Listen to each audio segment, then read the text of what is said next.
Bonjour tout le monde et bienvenue donc pour cette deuxième manifestation, donc, après la Vélorution à 2 semaines, maintenant cette grande manifestation pour les forêts vivantes. Donc on va avoir là une conférence de presse où les différents intervenants en face de vous vont pouvoir prendre la parole pour poser un peu le cadre général de cette mobilisation et pour expliquer aussi les différents enjeux, les différents projets et les revendications de cette manifestation. Et ça sera complété ensuite dans un deuxième temps, on retournera au parlant, donc juste de l'autre côté, pour une série de prises de parole associatives qui viendront donc compléter à ce que vous allez entendre là. Donc pour remettre un petit peu les différents intervenants dans la tête de tout le monde, on va avoir des prises de parole donc, dans l'ordre d'abord de deux représentants du collectif Forêts Vivantes Pyrénées, donc les porte-parole Jacques et Pépineau, donc, qui sont ici, qui vont parler donc, notamment des volets politiques et volets techniques des projets industriels qui utilisent la biomasse forestière. On va ensuite avoir une intervention de Bernard Galtier des Shifters, de Thomas Braille du GNSA, le groupe national de sauvegarde des arbres. De surveillance des arbres, pardon. On va ensuite avoir une intervention de Raphaël Kieffer de SOS Forêt, une intervention de Marianne Guimain d'Adré-Morvan, de Rémi Gerbeau de Réseau Forêt Limousine, de Nicolas Bell de CPEG, donc Convergence écologique du Pays de Gardanne, de Bruno Doucet de Canopée, d'Éric Lombard de Rester sur Terre, de Clément Hélary de Greenpeace et de Didier Richer, ancien directeur de l'aéroport de Biarritz. Voilà, donc je vais passer le micro à Jacques. Merci. Donc, vous l'avez constaté, la colère militante gronde comme l'orage qui sévit actuellement sur les Pyrénées-Atlantiques. Ce 14 juin est une date et une étape importante dans notre mobilisation. C'est également une étape importante pour la sauvegarde des forêts vivantes. Jusqu'ici, la mobilisation était locale. Dorénavant, cette mobilisation sera nationale et européenne, solidaire avec tous ceux qui luttent pour préserver les forêts vivantes. Plusieurs intervenants, comme ça a été précisé, pour présenter effectivement leur mobilisation territoriale dans le Morvan, dans le Limousin, à Gardanne, en Provence-Côte d'Azur et bien sûr dans les Pyrénées-Atlantiques. Mais il y aura également des représentants des collectifs nationaux, SOS Forêt, Canopée, GNSA, qui ont été cités, qui eux vont parler effectivement de leurs enjeux au niveau des enjeux de leur mobilisation au niveau national. On aura également une intervention de Rester sur Terre, qui parlera des enjeux du transport aérien. Et côté Europe, Ferme, qui n'a pas pu être là ici, nous a précisé qu'ils allaient lancer d'ici la fin du mois de juin de nouvelles initiatives pour interpeller les décideurs au niveau européen. Et nous aurons aussi, bien sûr, le représentant de Greenpeace qui fera le lien avec les enjeux internationaux des forêts. Vous voyez cette palette très large, collectifs locaux et nationaux, et nous avons la présence avec nous de Thomas Braille qui illustre parfaitement cette dimension globale des luttes. Merci de sa présence et de son engagement puissant. Dans les Pyrénées-Atlantiques, pendant de longs mois, le collectif Forêts Vivantes Pyrénées a informé les habitants et les élus sur les impacts des nouveaux projets industriels qui menacent de mobiliser lourdement la biomasse forestière. Nous avons produit des études techniques et scientifiques, démontré que ces projets sont inutiles et dangereux. Les shifters, nous le rappelons. Pendant 18 mois, nous avons participé à ce que l'on appelle, à tort, la concertation. À tort, parce que force est de constater et de reconnaître que les porteurs de projets, tout comme l'État d'ailleurs, refusent tout échange sérieux et constructif. Pour eux, c'est déjà décidé, les projets industriels sont prioritaires et doivent se concrétiser. Les avis des citoyens et des associations importent très peu, comme d'ailleurs les enjeux de biodiversité ou de patrimoine forestier. Les luttes locales dans les territoires, projet par projet, sont nécessaires, mais on le voit bien, elles sont insuffisantes. La convergence des luttes est indispensable. C'est ce que nous allons engager aujourd'hui de plus en plus fortement avec l'appui et l'impulsion des collectifs nationaux. SOS Forêt présentera la carte des nouveaux projets industriels que nous avons identifiés. Canopé rappellera ses actions en cours et en particulier sa mobilisation pour une loi urgente pour les forêts.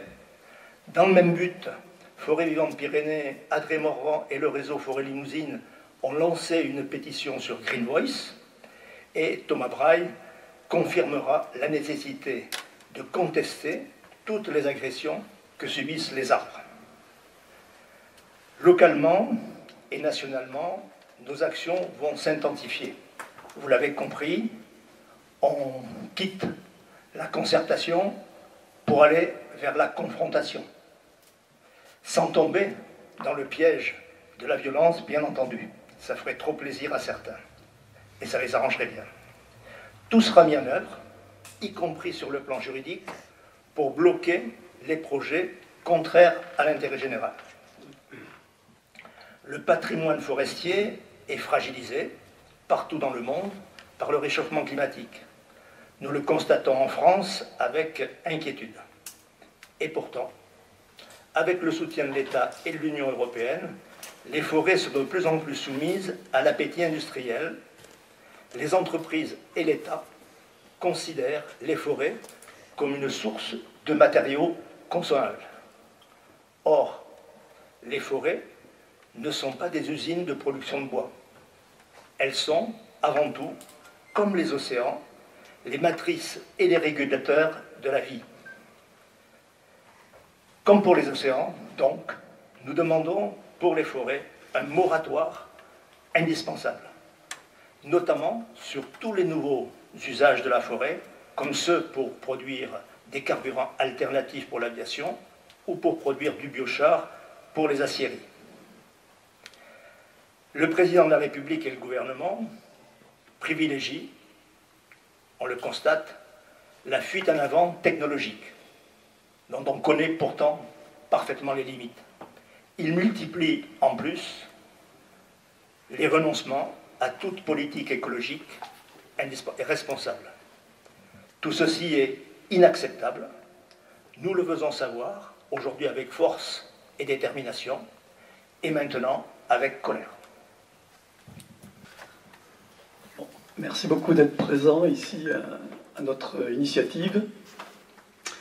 Alors, Jacques parlait effectivement, je dirais, de l'urgence à donner une dimension nationale aux mobilisations qui existent à droite et à gauche. Et ça, c'est particulièrement important parce que derrière, qu'est-ce qu'il y a? Il y a le changement climatique et vraiment il y a urgence. À juste titre, le rôle de la forêt et des terres est en tant que puits de carbone, source de biodiversité, utile pour la filtration de l'eau et la tenue des terrains, serait mis en danger par le projet ECO et Biochar, ainsi que d'autres projets dans nos régions. Je parle d'ECO et de Biochar parce que c'est ce qui nous concerne directement dans notre zone ici, mais il y en a bien d'autres dans les Landes et ailleurs en France. Alors il faut dire qu'en ce qui concerne le projet ECO, l'usage du bois ne décarbone pas les carburants obtenus. Le bilan est pire que les carburants produits en raffinerie. Alors mon ami Henri Pépin en a fait la démonstration, et il y a eu aussi des articles rédigés par Philippe Le Turc, un scientifique qui était directeur de recherche à Toulouse, et qui a publié plusieurs articles là-dessus. Mais il y a aussi d'autres problèmes qui se posent. D'abord, le problème de l'eau. Dans les premières présentations du projet ECO, Élise évoquait... Alors, Élise Énergie, c'est l'entreprise qui porte le projet ECO. Donc, il évoquait les besoins de à peu près 8 millions de mètres cubes an pour leur projet. Mais dernièrement, il mentionne seulement 3 millions de mètres cubes, en conservant globalement des productions équivalentes en volume. En fait, il communique maintenant uniquement sur les consommations. Mais les prélèvements demeurent près de 8 millions de mètres cubes, comme c'était prévu au départ, et ce qui est de l'ordre de la consommation d'une ville comme Pau. Par an, hein. Alors, dès le début de la concertation, l'agence de l'eau, Adour-Garonne, a notifié un avis négatif, car elle sait qu'à l'horizon 2050, notre bassin versant devrait perdre 50% de la ressource, avec une aggravation des périodes d'étiage à cause du changement climatique. Il est choquant que les autorités ne s'inquiètent pas du danger de conflit d'usage possible à l'avenir dans de telles situations. Les 3 députés béarnais ne s'inquiètent pas non plus au vu de leurs expressions dans la presse début avril. Alors l'eau serait utilisée pour produire de l'hydrogène en grande quantité, et pour ce faire, un électrolyseur de grande puissance devra être développé. Cette technique n'est pas mature et des problèmes de sécurité se posent. Le site envisagé pour l'unité de production de l'hydrogène est proche des habitations et au bord d'une départementale très passante. L'hydrogène est un gaz dangereux. Il fuit facilement parce que les molécules sont très petites et il peut exploser dans certaines conditions. En fait, il faut un événement une pointe de chaleur. Il faut très peu d'énergie pour lancer une telle explosion, qui aurait des conséquences terribles. De plus, nous avons appris lors de la dernière réunion de suivi que ce gaz sera stocké sur site pour pallier le manque de fourniture d'électricité qui pourra advenir. Les habitants sont inquiets et certains élus aussi. Le projet ECO est une première industrielle sur le brevet Axens. Axens est une filiale de l'IFP. Il manque une validation globale pour vérifier les rendements. Des questions avaient été envoyées à l'avance lors de la dernière réunion de suivi de projet. Nous n'avons pas eu de réponse à ces questions et le seul résultat avéré, c'est la production d'1 litre par jour lors du pilote qui a duré 10 ans et a coûté 190 millions, dont plus de 30 millions donnés par l'ADEME. Pour mémoire, au moins 2 projets du même type ont échoué en Amérique du Nord, alors aux États-Unis et au Canada, et le PDG de Total Energy a exprimé ses doutes lors d'une audition devant une commission sénatoriale. Le deuxième projet, c'est le projet Biochar, ressemble lui à un canular. La société Miraya n'a aucune expérience dans le domaine, elle était dans la construction et elle veut construire une usine pour fabriquer du biochar, c'est-à-dire du charbon de bois moderne, en combustion sans oxygène. La première intention était de viser le marché agricole. Ils ont d'abord proposé des fours avec des cheminées de près de 30 mètres qui obligeaient de modifier le PLU de la commune de Garlin, ce qui est en cours d'ailleurs. Mais le prix de vente de la production allait être excessif pour les agriculteurs. Alors le projet a changé en adoptant des fours à l'horizontale pour fournir en biochar l'industrie de l'acier. Miraya veut maintenant implanter un démonstrateur. Il était prévu à Ausson, dans les Hautes-Pyrénées, mais il semblerait, on a appris il y a 2 jours, qu'il irait plutôt en banlieue de Toulouse, où Miraya a sa base. Cette volte-face est certainement l'indice de recherche de financement disponible et les élus à qui on a coupé des financements sont enclins à favoriser toute activité qui développerait leur territoire. Il est temps que l'intérêt général prévale et que tout investissement national soit prioritairement fléché sur des solutions au réchauffement climatique et pas au greenwashing. Bonjour, Bernard Galtier du groupe local des shifters de Pau. Je m'exprime donc au nom des shifters de Pau, du groupe local. ECO donc produira 37 000 tonnes de kérosène par an à partir de biomasse ligneuse et d'hydrogène produit par ILAC. Il faut environ 500 000 tonnes de bois vert pour produire le kérosène. Le CO2 récupéré par le procédé sorti du gazéifieur alimentera l'usine de e-méthanol et de EMLAC. Juste une remarque en passant, on refait du charbon et du pétrole dans ce procédé. Bon, on pourra en parler plus tard. Nous avons privilégié 3 axes d'analyse. Premièrement, impact sur la capacité de séquestration carbone de la forêt en cas de généralisation du procédé. Le besoin français de 3,5 millions de tonnes de biocarburants liquides décarbonés en 2050 vient du règlement européen ReFuelEU et des prévisions d'augmentation du trafic aérien, 3,5% par an environ en ce moment. Le règlement européen RED définit l'ordre des priorités d'usage de la biomasse. Le bois d'œuvre stockant du carbone est prioritaire. La bioénergie donc, est en 5e position. Les conflits d'usage résultant entraîneront une augmentation de récolte allant jusqu'à 24 millions de tonnes par an. Entre 2009 et 2018, l'IGN a mesuré 50% de baisse de capacité de séquestration annuelle, attribuée pour 2 tiers au changement climatique et 1 tiers à la hausse des prélèvements. Même en intégrant une généralisation des bonnes pratiques de gestion sylvicole cumulées à l'effet croissant du changement climatique, cette récolte supplémentaire rendra la forêt émettrice nette vers 2040. Ceci est incompatible avec la stratégie nationale bas carbone. Biotijet n'est donc pas généralisable. Deuxième point, le taux de décarbonation. Point très important. RED définit comment calculer le taux de décarbonation des biocarburants. C'est un règlement qui vise à promouvoir ces filières, principalement. Il comporte plusieurs biais. 1. La convention biomasse égale 0 émission ne respecte pas la préconisation du GIEC de comptabiliser les émissions à la combustion de cette biomasse ou comptabiliser l'impact du prélèvement sur le bilan agriculture et foresterie. Ce qui veut dire faire compenser le carbone par les autres. Récolter du bois déstocke le carbone de la partie aérienne et en quelques années la partie du carbone contenu dans le sol. La repousse d'arbres adultes prend entre 60 à 100 ans, suivant les variétés, et très lente les premières années.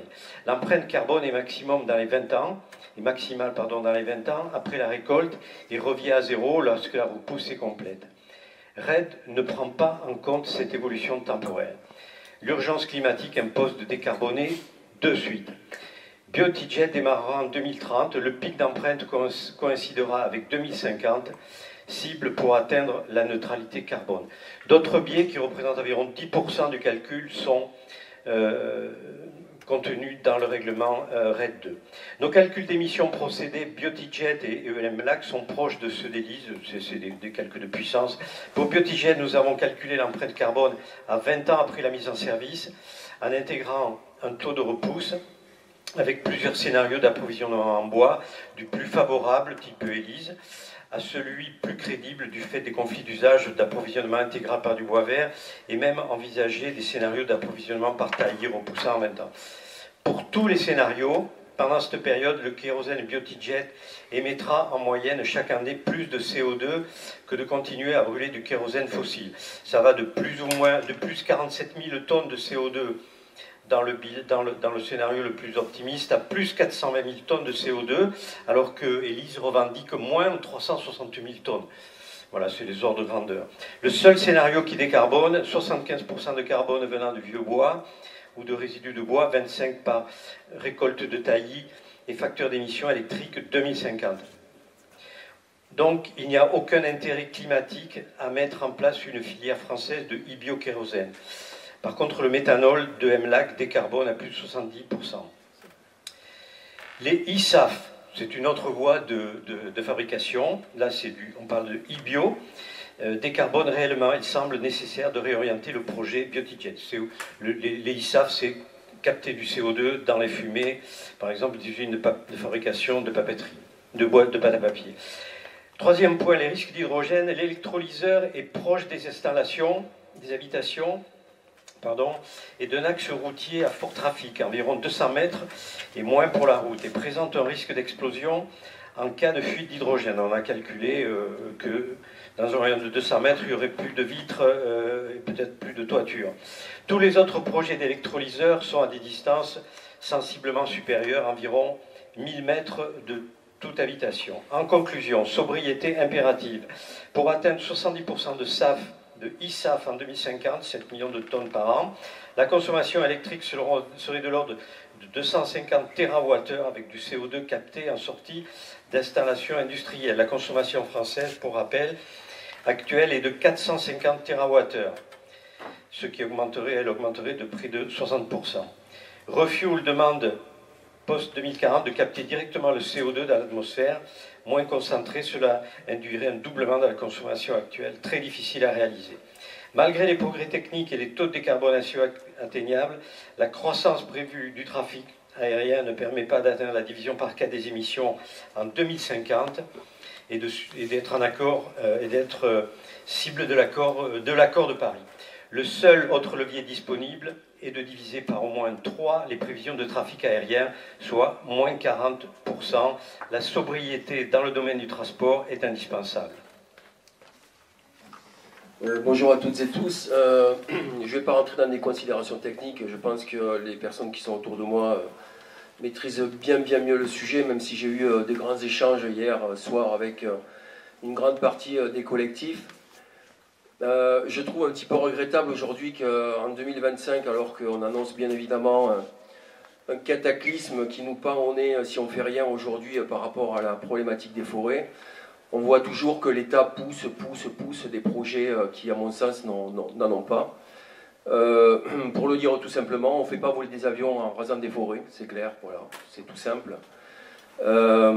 Aussi, on ne rase pas des forêts pour mettre des panneaux photovoltaïques, hein, pour l'avoir clairement vérifié un petit peu partout en France et à l'étranger. Je pense qu'on a une réelle importance et un grand rôle à jouer toutes et tous aujourd'hui sur la préservation de nos forêts, que ce soit dans les Pyrénées ou ailleurs. Je pense que tout le monde l'a compris, mais il va falloir aller chercher maintenant une grande partie de l'opinion publique qui n'est pas encore prête à se bouger. C'est l'union, bien évidemment, qui fait la force. Moi, je vais vous parler plus de la partie terrain et des luttes. Mais je pense que oui, clairement, tu parles d'aller maintenant à la confrontation parce que, bien évidemment, les réunions sont ouvertes aux associations, on le sait toutes et tous très bien maintenant. Ils nous incluent dans les réunions de travail, mais à la fin, on s'aperçoit que c'est une inclusion des associations pour dire clairement que le projet est ficelé et qu'on va y aller et que vous soyez pour ou contre, en fait, mais ça ne changera pas grand-chose. Donc on a vraiment un rôle important à jouer, la presse, les médias, les citoyens et même la dame qui rentre voilà, par la fenêtre, par la porte qui grince. Tout le monde a son rôle à jouer. Donc voilà, pour mettre un peu d'humour, parce que là je sens que sinon c'est plombant. Mais je pense qu'il faut retrouver de la joie aussi. Je pense que cette lutte, elle va être compliquée. Gardez en mémoire aussi qu'on a lutté contre le projet Florian de cette méga scierie qui voulait s'implanter à Lannemezan. Si je ne me trompe pas. Oui, c'est ça. Voilà, on était aussi sur ce projet qui devait voir le jour, il ne l'a pas vu.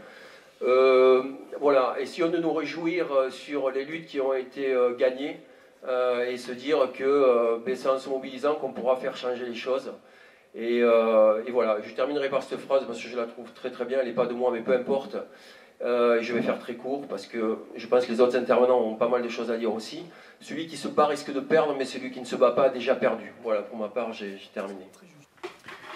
Bonjour à toutes et à tous. Donc Raphaël Kiffer, moi je représente l'association SOS Forêt, qui est un regroupement de plusieurs structures. Dans ces structures, on va retrouver des associations citoyennes, mais aussi des syndicats et également des groupements forestiers et d'autres formes différentes.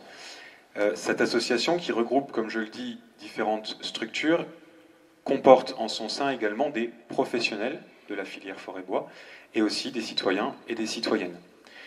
Alors, on a publié, comme ça a été dit en introduction, il y a peu, une cartographie des méga-projets écocidaires en forêt.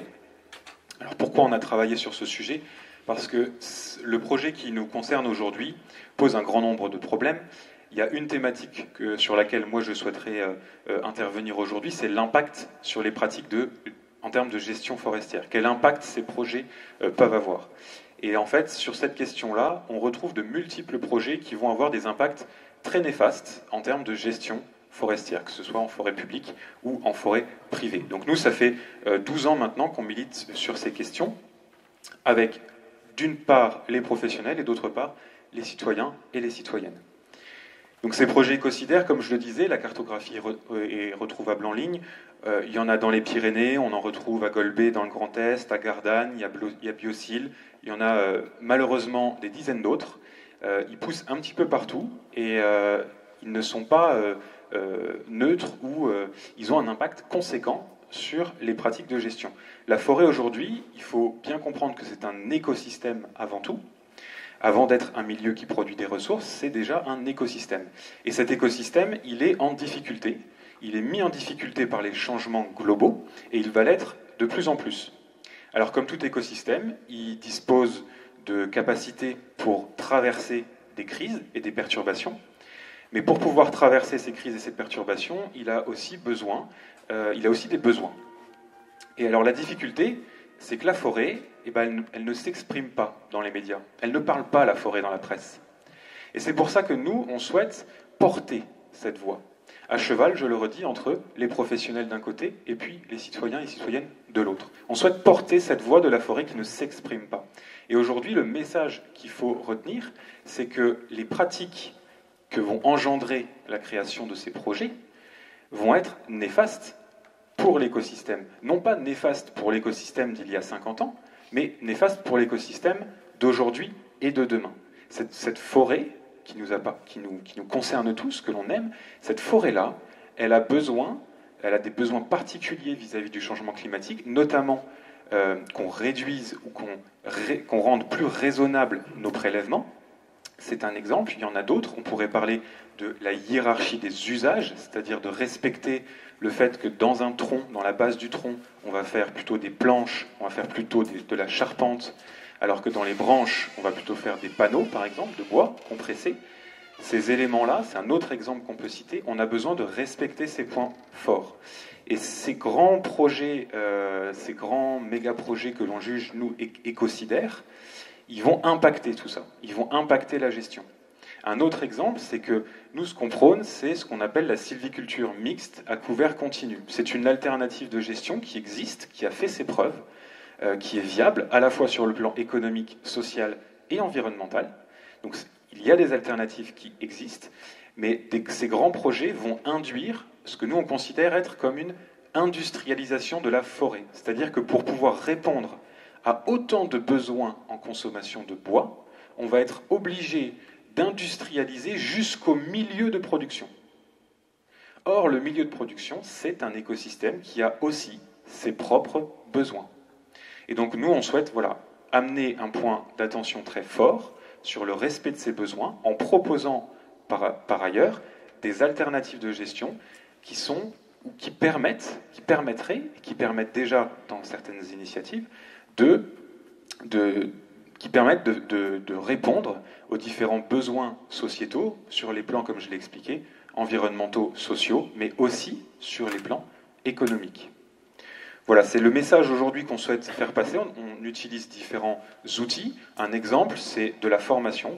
On revient là d'une semaine de formation au sein des agents de l'Office national des forêts. Pour ce qui est des forestiers, qu'ils soient dans le public ou dans le privé, il y a des minorités aujourd'hui qui s'élèvent, des professionnels de la forêt qui s'élèvent pour dire « nous ne sommes pas d'accord avec les orientations gouvernementales, nous prenons une autre façon de gérer la forêt, c'est possible, c'est viable, et donc il faut aussi donner de la vision à ces alternatives, et c'est important de montrer qu'une autre voie est possible, également en forêt. » Voilà. Donc le message important, les forêts ont des besoins propres qu'il va falloir entendre en termes d'écosystème pour le futur. Oui, bonjour. Merci à vous d'être venu aujourd'hui. Donc, je suis Marianne Guillemin et je représente une association qui est située dans le massif du Morvan, c'est-à-dire au centre de la Bourgogne, pour ceux qui ne connaissent pas. Notre association existe depuis un peu plus de 10 ans. Et elle s'est créée exactement pour les mêmes raisons qui nous réunissent ici, c'est-à-dire qu'on a été les premiers à essuyer les plâtres d'un projet complètement dingue qui consistait à utiliser le bois des forêts pour tout faire sauf des usages raisonnables. Il y a 10 ans, nous, on était très déterminés, donc on a campé sur le site de l'usine qui devait s'installer et qui ne s'est pas installée car nous avons gagné. Mais ça nous a permis de prendre très très tôt conscience de ce qui allait se dérouler devant nous, puisque c'est à ce moment-là que les promoteurs du projet qui s'appelait Hercia ont développé un concept qui s'appelait la diagonale des scieries. Et la carte que nous avons produite à SOS Forêt, puisque Adrien Morvan est une des organisations fondatrices de SOS Forêt, cette carte, c'est une diagonale des scieries, mais pas seulement, surtout des projets de bois énergie. C'est-à-dire que c'est ce que nous avons entendu il y a 10 ans, mais en pire. Dans la Nièvre où je suis, nous avons 2 projets qui ont été annoncés là très récemment, qui en tout représentent un peu plus de 500 000 tonnes de bois. Alors c'est un petit peu difficile pour les gens qui ne sont pas au fait de l'entièreté des dossiers de comprendre comment ça fonctionne, puisque comme vous l'aurez remarqué, les industriels parlent de tonnes de bois pendant que les exploitants forestiers parlent de mètres cubes. Donc il faut toujours faire un petit peu le ratio. Mais pour vous donner une idée, le projet contre lequel nous nous sommes battus il y a 10 ans, on avait calculé que ça aurait à peu près rasé le massif du Morvan. Le tonnage était inférieur aux différents projets qui sont là en cours, sachant qu'on a déjà des scieries industrielles. Mais je ne vais pas m'étaler sur les chiffres, juste pour signaler que vraiment c'est toute la partie en gros de l'Alsace jusqu'aux Pyrénées où nous sommes, plus la Provence qui risque d'être impactée si nous ne mobilisons pas beaucoup, et c'est ce qu'on est en train de faire là aujourd'hui. On n'a pas parlé beaucoup, les intervenants précédents ont parlé beaucoup de carbone, ce qui est bien normal puisque c'est, comme vous le savez, une des préoccupations principales qu'on a en ce moment. Raphaël a parlé de la question des écosystèmes. Je voudrais juste rappeler un seul chiffre. Les forêts, c'est 80% de la biodiversité terrestre. C'est-à-dire que transformer 80% de la biodiversité terrestre et s'attaquer à 1/3 du territoire français pour aller produire de l'énergie, c'est un non-sens absolu. Une chose aussi que je souhaiterais rappeler, c'est que le bois, c'est du carbone. Donc dire qu'on va décarboner tout en utilisant du carbone, il y a quand même quelque part une contradiction dans les termes. Et puis dire qu'on va utiliser une technologie, parce que c'est plus chic que technique, pour faire exactement la même chose que ce qui se passait par exemple, dans les années 30, où on faisait du gaz des forêts, c'était la même chose. En fait, c'est une régression qui est totale. On veut faire du carburant, parce qu'on a besoin d'énergie, et puis il y a une chose qu'on ne fait pas, c'est d'en économiser. Parmi les alternatives vraiment qu'on prône et qu'il faut vraiment mettre en avant, c'est économiser de l'énergie. Comment on peut économiser de l'énergie? Notamment en respectant la hiérarchie des usages du bois dont parlait aussi Raphaël, qui est que quand on brûle du bois, quand on l'utilise comme énergie, c'est le dernier recours. Avant ça, il y a une manière très simple, par exemple, une des manières d'économiser de l'énergie, c'est d'isoler les maisons. Et il se trouve que nous vivons dans un pays où une bonne partie des départements sont des passoires thermiques. Mon département, c'est la 4e passoire thermique de France. On est un département qui est très forestier et où le bois est coupé pour aller fabriquer de l'énergie plutôt que fabriquer des panneaux de laine de bois, par exemple. Donc on va non seulement historiquement à rebours, puisque les volumes chez moi en Morvan qui risquent d'être prélevés correspondent à... C'est plus que ce qui était prélevé à la fin du XIXe siècle, au moment où les massifs forestiers français ont été à peu près rasés, juste avant qu'on passe au charbon, puis au pétrole. C'est-à-dire que là, retour en arrière. On va brûler du bois, alors quand même je rappelle que le pétrole c'est quoi? Ce sont des végétaux qui se sont tassés pendant des années et des années. C'est-à-dire qu'on va brûler beaucoup plus, en fait avoir une efficacité qui va être moindre. Quand on voit des centrales comme la centrale de Gardanne qui produit l'électricité avec une efficacité qui est totalement déplorable, je pense qu'il faut arrêter ce non-sens. Il faut vraiment l'arrêter. Donc je suis venue ici pour dire que nous, en Morvan, on va se battre contre ces projets. On est très déterminés et puis on est très heureux aussi qu'il y ait une convergence des luttes en France et puis j'espère bientôt en Europe parce que le problème n'est pas seulement morvandiau ni seulement français mais il est mondial. Convergence des luttes. Voilà, merci. Bonjour, je suis content qu'il y ait mes collègues du Morvan qui soient aussi présents puisque moi je fais partie donc du réseau Forêt Limousine et je suis un simple citoyen qui habite sur le plateau de Millevaches. Alors nous, on a co-signé du coup une pétition pour demander une loi d'urgence pour des forêts vivantes. Bon, cette pétition, il y a plusieurs demandes spécifiques. Bien sûr, on en a parlé, l'abandon des projets écocidaires dont on vient de parler, éco-biochar, nous on a biocide, ils ne savent même plus comment les appeler, j'ai l'impression. Tout ça pour noyer le poisson. Et bien sûr, demander donc une nouvelle loi sur la gestion forestière et et l'abandon de ce qu'on voit aujourd'hui et une réorientation des aides financières. On dit qu'il n'y a plus de budget. Je vous garantis qu'en Limousin, il y a du budget pour faire des coupes rases et pour faire des replantations en monoculture de résineux, dont on ne sait pas ce qu'elles vont devenir dans quelques années avec le réchauffement climatique. Oui, chez nous, on est en colère. On entend carbone, décarbonation de l'aviation. Mais les forêts, c'est aussi nos paysages. C'est là où on vit. C'est notre biodiversité, comme tu l'as rappelé. Où est-ce qu'on va chercher les champignons? Où est-ce qu'on va pêcher dans les rivières, alors que les forêts protègent les rivières et aussi l'érosion de nos sols? La société civile en Limousin, elle pleure déjà. Et pas à bas bruit. Ça commence à s'entendre. Alors notre collectif, elle réunit aujourd'hui plus de 30 structures. Et en Limousin, on est assez déterminés. On ne va pas se laisser faire. Nous, ce qu'on voit en Limousin, c'est des hêtres qui sont coupés, des beaux hêtres, des belles friches. Des friches d'ailleurs où il y a les abeilles qui font du miel, puisque les ruchers viennent se mettre par centaines quand on va récolter les miels de Bourdaine, par exemple. Et ça, on rase pour mettre, c'est pas productif. Il faut mettre de la forêt productive, il faut mettre du résineux. Mais nous, on a décidé qu'on n'allait pas se laisser faire. On lance des guides, on réunit la population, on lance des guides et des applications sur nos portables pour se réunir et bloquer des chantiers. Et on en a bloqué.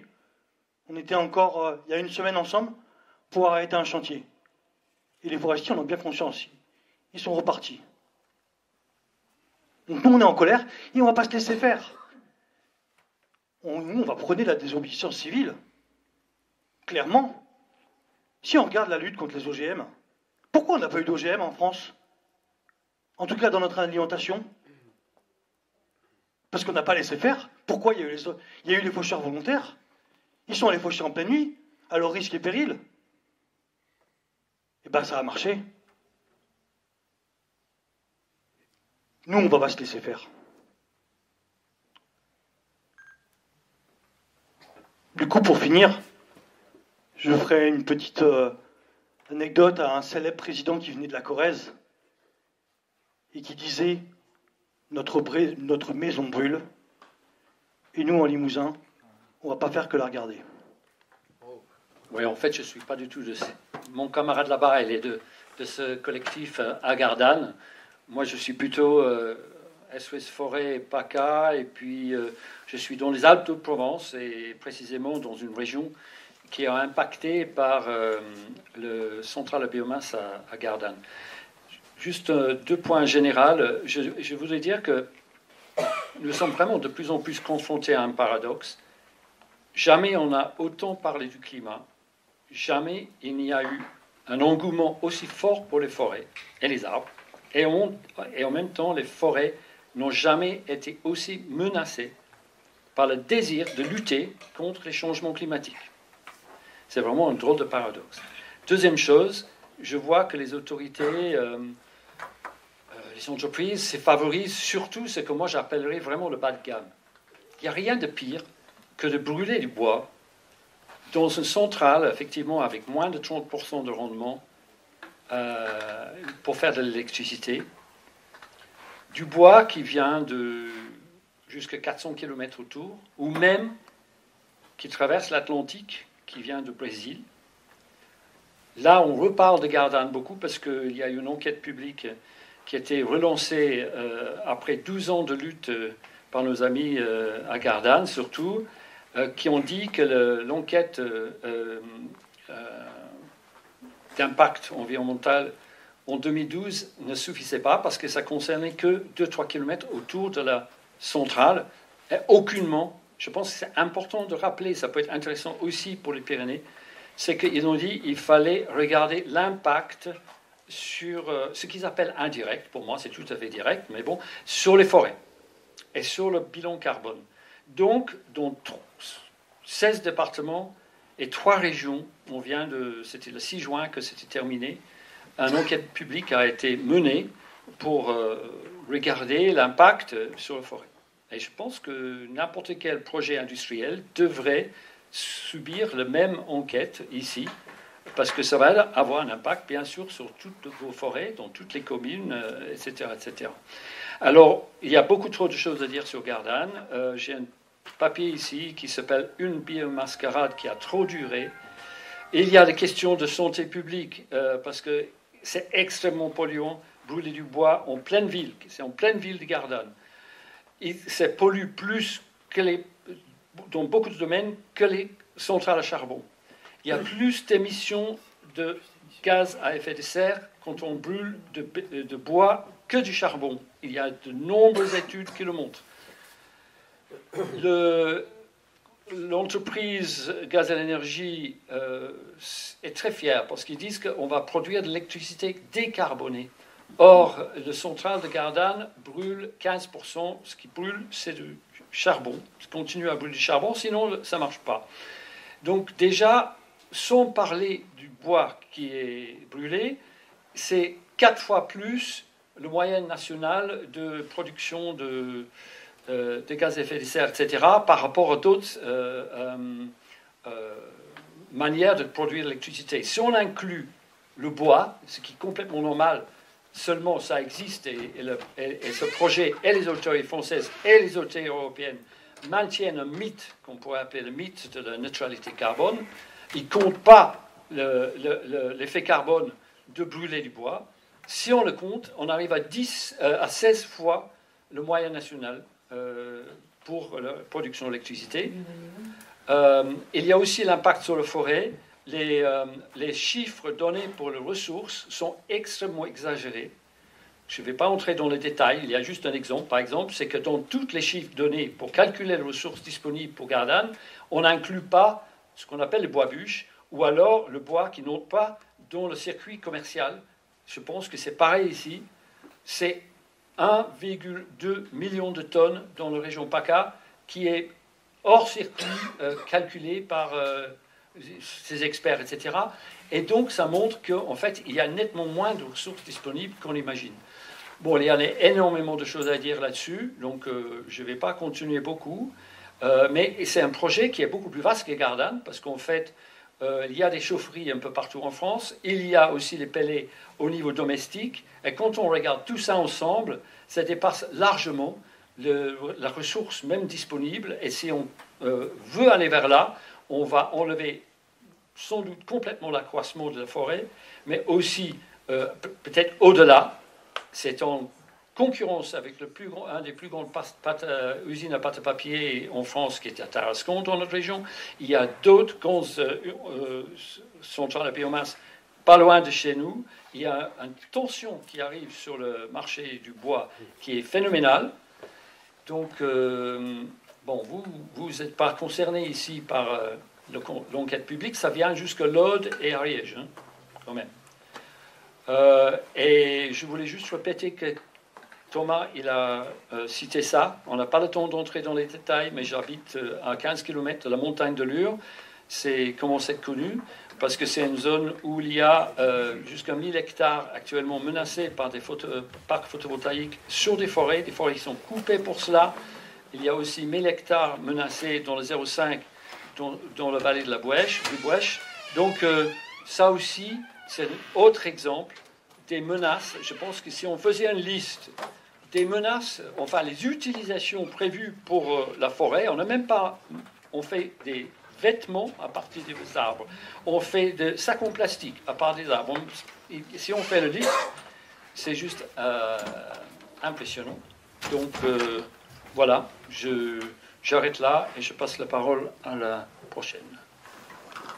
Bonjour à toutes et à tous, merci beaucoup d'être là. Alors moi je parle au nom d'une association qui s'appelle Canopée Forêt Vivante, comme vous pouvez le voir sur ma veste, qui est une association de protection des forêts qui agit au niveau national.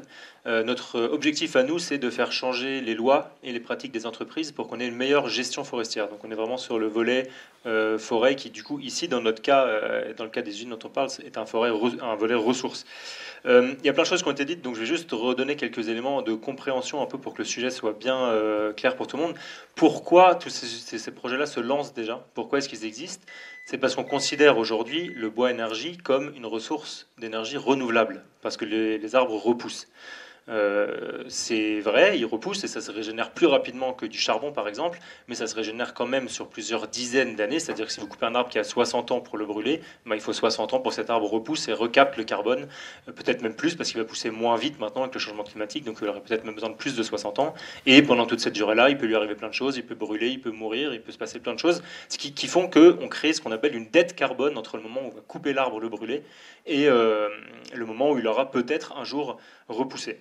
Mais c'est ça en tout cas la raison pour laquelle on va de plus en plus chercher du bois pour faire des énergies renouvelables. Aujourd'hui, la situation, on en est à un point où c'est 35% des énergies renouvelables en France qui sont du bois énergie, et donc qui sont en réalité pas vraiment renouvelables. Ça dépend en tout cas de la définition qu'on lui donne. C'est ça aussi qui explique pourquoi le président de la République a voulu qu'on développe beaucoup les biocarburants à partir de bois pour l'aviation. C'est une volonté qui vient de la part d'Emmanuel Macron à la base. Et qui explique donc le projet qui a ici, enfin les deux projets qui est ici, en particulier je pense à Biotejet Eco à Lac. Les deux problèmes que ça pose principalement, c'est un problème de disponibilité du bois, c'est-à-dire que le bois n'est pas là en quantité infinie, indéterminée dans nos forêts, dans lesquelles on pourra aller piocher pour faire tout un tas de choses. Il est tout simplement pas disponible pour ce projet-là. La stratégie nationale bas carbone au niveau national donne un petit peu les volumes de bois qu'on va pouvoir aller chercher dans les forêts dans les années qui viennent, et il n'y a pas suffisamment de bois pour mener ce projet à bien. Le SGPE, donc c'est le secrétariat général à la planification écologique, donc c'est si vous voulez, le ministère rattaché au service du Premier ministre sur les questions environnementales, lui parle d'un déficit de biomasse en 2030. Donc il dit que voilà, on n'aura plus assez de biomasse en 2030 avec les projets déjà qui sont actuellement en cours. Donc si on rajoute des nouveaux projets, ça va aggraver notablement le problème. Aujourd'hui, la situation, c'est qu'on a si vous voulez, en forêt, quand on va chercher du bois, l'usage, il y a un principe qui s'appelle la hiérarchie des usages, où on va utiliser d'abord le bois pour faire du bois d'œuvre, donc pour la construction, parce que c'est là où le bois va avoir le plus déjà de valeur économique, c'est là où le carbone va rester stocké, c'est là où on fait les choses les plus intéressantes avec. Ensuite, les déchets de ça, on peut les utiliser pour faire du bois d'industrie, donc notamment des panneaux de bois, des choses comme ça, ou du papier. Et tout ça, si même là, le bois, on peut toujours pas l'utiliser pour faire ça, ça peut servir à faire du bois énergie. Ça, c'est la théorie. En réalité, en France, aujourd'hui, il y a 68% du bois qu'on récolte qui part en bois énergie. Donc ça veut dire qu'on a complètement inversé la tendance, le principe, et c'est le pire résultat au niveau européen. C'est le pire, la France est le pire pays, c'est le seul pays où on a une telle aussi grande part de bois qui part pour faire du bois énergie. Et ça crée un problème, c'est que ce bois, du coup, on le brûle directement, donc ça émet des émissions de CO2, et la forêt elle-même est déjà en train de capter de moins en moins de CO2. Depuis 2015, sur les 10 dernières années, elle capte quasiment 2 fois moins de CO2 qu'en 2015 aujourd'hui. Donc on a un puits de carbone qui dégringole en forêt. Pour toutes ces raisons-là, nous on pense que ce projet ne tient pas debout à aucun point de vue, et on pense que juridiquement ça ne tiendra pas, et que les différents recours qu'on va engager, on va les remporter. Nous on pense que, enfin voilà, on peut jamais trop s'avancer, mais on pense que ce projet-là ne voit pas comment ce serait possible qu'il voit vraiment le jour, même dans les conditions politiques actuelles et les objectifs actuels français et européens. Je ne vais pas développer beaucoup plus sur le fait que ces prélèvements-là créent de la colère partout dans les territoires. On l'a vu en Limousin, on l'a vu dans le Morvan. Ça crée pas seulement des problèmes climatiques ou biodiversité ou environnementaux, ça crée aussi un problème sociétal, ça crée de la colère chez les gens. Là aussi, c'est quelque chose qu'il faut absolument qu'on arrive à apaiser.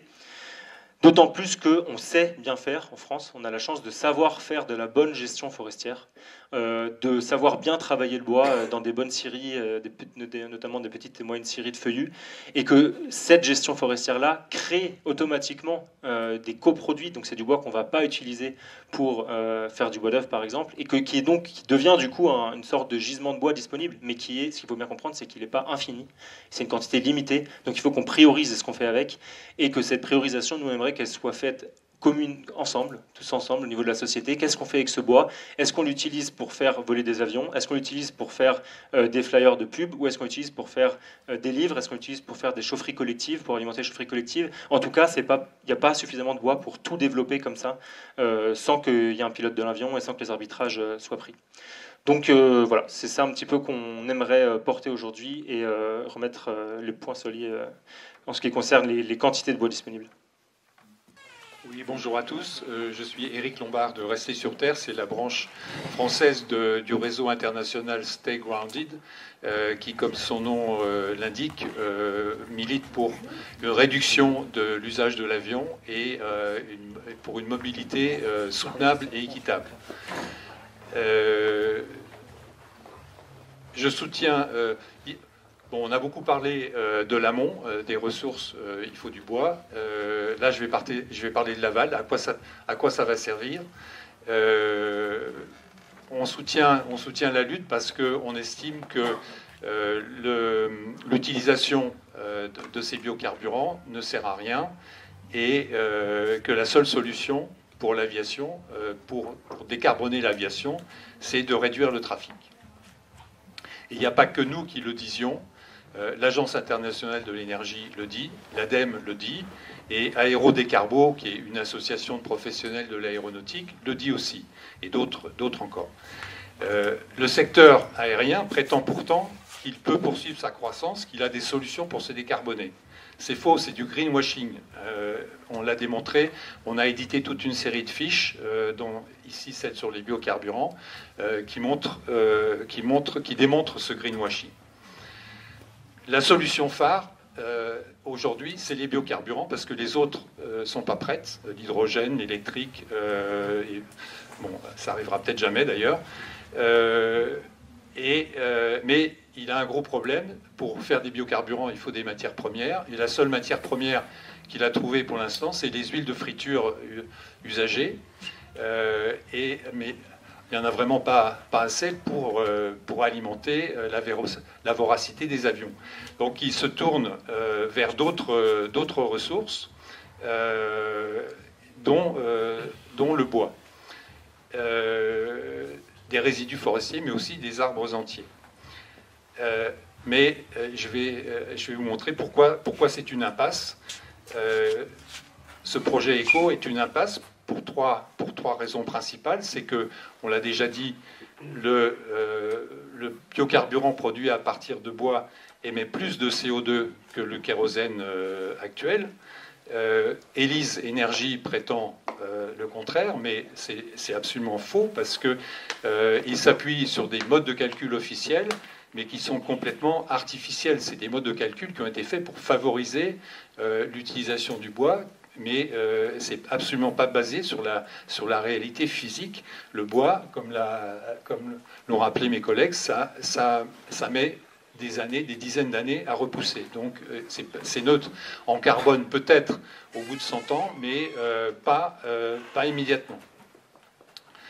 Deuxième raison pourquoi c'est une impasse, c'est que ces biocarburants, ils vont arriver beaucoup trop tard. L'urgence climatique, c'est maintenant. Et attendre 2035, parce que le plan biocarburant de l'aviation, c'est première baisse du CO2 en 2035. D'ici 2035, ça ne va pas baisser, ça va même augmenter. Les seules solutions qu'ils ont trouvées, c'est de faire de la compensation carbone. Alors qu'il faut quand même le rappeler, l'Union européenne demande à l'ensemble de l'économie de réduire les émissions de CO2 de 55% d'ici 2030. Alors pour l'aviation, on leur dit tranquille, vous pouvez attendre 2050 pour être neutre en carbone et même ne rien faire d'ici 2035. L'usine, il faut rappeler, l'usine d'Eco, c'est prévu pour 2030 et c'est que la première usine qui ferait que 1% 1% des besoins en kérosène français. La troisième raison pourquoi c'est une impasse, c'est que ce plan biocarburant, le plan dans son ensemble, est complètement irréaliste. Le procédé d'Eco n'est pas démontré. Les besoins en biomasse dépassent largement la ressource. Et troisièmement, on s'en rend compte, le projet est complètement démesuré. Il faudrait faire 50 usines de lac pour satisfaire les besoins de l'aviation en biocarburant de 2050. 50 usines à 2 milliards d'euros. Plus tous les arbres, hein, bien sûr. Donc sacrifier les arbres ne sert à rien. Le projet éco et le plan biocarburant dans son ensemble sont des impasses. une seule solution, réduire notre recours à l'avion. Ça serait pas très difficile parce que on le sait pas assez. Il faut vraiment se mettre ce chiffre dans la tête. L'avion, c'est pas un besoin essentiel. 75% des 3/4 des émissions de CO2 de l'avion sont liées à des vols pour les loisirs. Point. Donc oui, c'est Clément de Greenpeace. Je travaille principalement sur les forêts à l'international. Donc je vais commencer cette prise de parole pour rappeler un peu l'état d'urgence de la situation des forêts dans d'autres endroits du monde. La destruction des forêts primaires tropicales, elle a atteint l'an dernier un niveau record, un niveau qu'elle n'avait pas atteint depuis au moins 20 ans. Il y a 6,7 millions d'hectares de forêts qui ont été détruits. En Amazonie, la saison des feux en 2024, elle a été particulièrement importante. Et la déforestation, elle a repris de plus belle ces 10 derniers mois. Depuis les années 80, la forêt amazonienne, elle a perdu environ 15% de sa superficie. Ça fait 55 millions d'hectares, c'est l'équivalent de la surface de la France hexagonale. Principalement sous la pression de l'agrobusiness qui brûle. Il brûle la forêt pour transformer en pâturage. Et un bon nombre de ces pâturages ensuite deviennent des champs de soja destinés à l'alimentation des animaux d'élevage, notamment en France. À quelques mois de la COP30 qui se tient en novembre au Brésil, justement, tout le monde s'émeut de cette situation et c'est normal. L'Amazonie, c'est un joyau de biodiversité. C'est, à l'image des forêts dans le monde, un écosystème qui disparaît un peu plus chaque année, qui est menacé par un système de pensée qui considère la forêt comme une ressource à exploiter. Un espace à conquérir, un capital à faire fructifier, sans considération pour la vie qui l'habite ou pour les populations qui y vivent. Et c'est ce même système qui menace aujourd'hui les forêts en France et dans l'Union européenne. On ne peut pas se laisser tromper par ces grands projets industriels que nous sommes réunis pour dénoncer aujourd'hui et qui se repeignent en vert en se disant durables, en affichant une participation à la transition écologique et une neutralité carbone. Ils ne participent pas à la lutte contre le changement climatique, ils le renforcent en ajoutant une nouvelle pression sur les forêts françaises alors qu'elles sont déjà menacées. Ils ne considèrent pas la biodiversité. Ils participent à son effondrement alors que l'Europe a déjà perdu 20% de ses oiseaux forestiers. Brûler des arbres transformés en kérosène dans les réacteurs d'avion, ça n'a pas plus de sens que de les brûler au Brésil, en Amazonie, pour installer des pâturages. Il faut collectivement qu'on continue à alerter. Quand on voit émerger un nouveau projet qui repose sur les forêts, qui s'affiche moderne, propre, vert, et qui ne tient pas en compte, au-delà du carbone, la place du vivant. Les oiseaux, les insectes, les mammifères, la flore, et les hommes et les femmes qui habitent les forêts et leurs alentours et qui y travaillent. Nous voulons et défendons des forêts vivantes, des symboles de l'importance des écosystèmes riches en biodiversité pour la lutte contre le changement climatique. Quand, au moment de la COP30, en novembre, l'Amazonie fera les unes, il faudra rappeler ce qui provoque sa destruction et celle des autres forêts, et l'importance des luttes de celles et ceux qui, ici et là-bas aussi, se battent en première ligne pour protéger ces écosystèmes. Et là, je rejoins clairement les appels à faire des choses ensemble pour lutter très concrètement contre ce qui se passe là. Voilà, merci. Oui, bonjour à toutes et tous. Bon, je n'avais pas prévu d'intervenir aujourd'hui, mais puisque je suis présent et qu'on me sollicite, je vais le faire.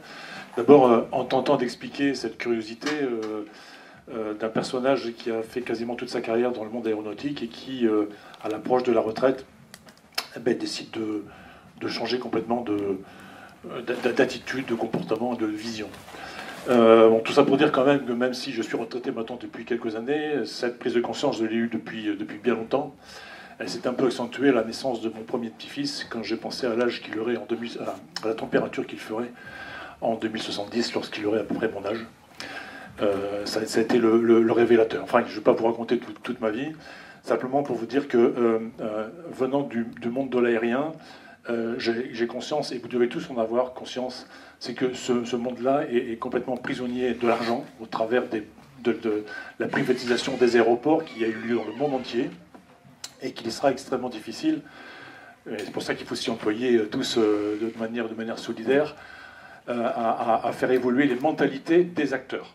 Je parle des acteurs du transport aérien, les acteurs des aéroports. Ça sera extrêmement difficile pour cette raison-là.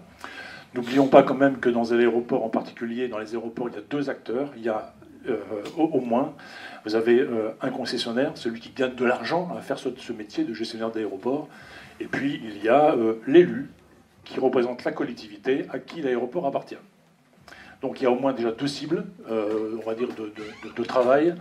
En tout cas, du point de vue, encore une fois, des aéroports, c'est les professionnels, mais également les élus.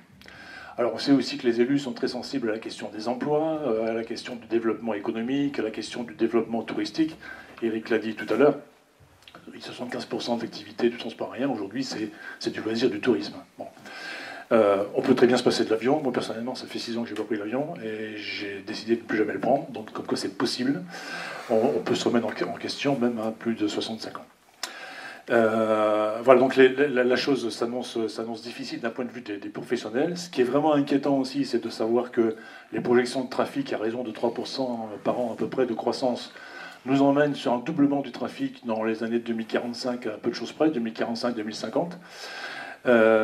Et que j'ai regardé une publication de IATA, donc, qui est l'Association internationale du transport aérien, qui annonce qu'en 2050, ou lors de ce doublement de trafic, dans cette période-là, on aura besoin, pour tenir les objectifs de température, de l'objectif climatique, on aura besoin de l'équivalent du volume actuel de pétrole en biocarburant, enfin en SAF.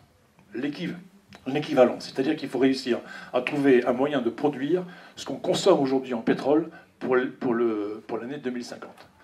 Rien que ça donne le vertige. C'est une dimension absolument qui est presque imperceptible tellement c'est gigantesque. Voilà, donc je partage tout ce qui a été dit sur le greenwashing. Et je sais de quoi je parle, c'est ce qui m'a fâché d'ailleurs avec le monde aéronautique, quand on a demandé aux aéroports, et je crois que l'aéroport de Biarritz, dont j'ai été le directeur pendant quelques années, est le seul à ne pas avoir accepté le principe de l'accréditation carbone. C'est-à-dire cette espèce de peinture verte qu'on met sur la façade pour dire vous pouvez prendre l'avion tranquillement, il n'y a pas de souci, nous travaillons pour vous, nous verdissons pour vous, en gros. Je crois que, alors, je ne sais pas si mon successeur a fait le nécessaire, mais en tout cas, moi j'avais refusé de rentrer dans ce système où finalement on faisait croire aux voyageurs qu'ils pouvaient le faire tranquillement sans arrière-pensée, puisqu'on verdissait pour lui. Voilà, donc sachez que je n'ai pas de regrets sur ma carrière, évidemment, mais que je suis finalement assez content d'avoir réussi cette transition, que j'essaie de m'appliquer d'ailleurs au quotidien. En pratique. Voilà, et je suis ravi d'être avec vous et de vous soutenir. Je pense que peut-être que la présence de quelqu'un du métier peut paraître un peu curieuse, mais en même temps, elle peut être éventuellement un support. Bonjour, je suis là pour la relève de la peste et la brèche. Je suis Léo Boyer. J'aurais une question. Vous avez parlé de la disponibilité des ressources et de hiérarchie des usages. Là, visiblement, il va y avoir un accaparement de la ressource en bois par ces deux projets industriels. Qu'en pensent les acteurs de la filière locale, notamment de la filière de la transformation du bois? J'imagine que les avis ne sont pas forcément unanimes. Et est-ce que vous avez noué des alliances et des discussions, des dialogues avec les membres de cette filière à travers cette lutte ici? Jacques. Juste après, au niveau de la Seine, la première intervention qu'il va y avoir, c'est l'intervention de la CGT Construction Bois Ameublement, ce qui déjà répond en partie à la question. Alors, au niveau, sans rentrer dans le détail, la filière bois locale, la filière bois Nouvelle-Aquitaine, a reconnu très clairement et très officiellement, et ça a été rappelé, qu'ils étaient déjà au taquet pour répondre aux besoins.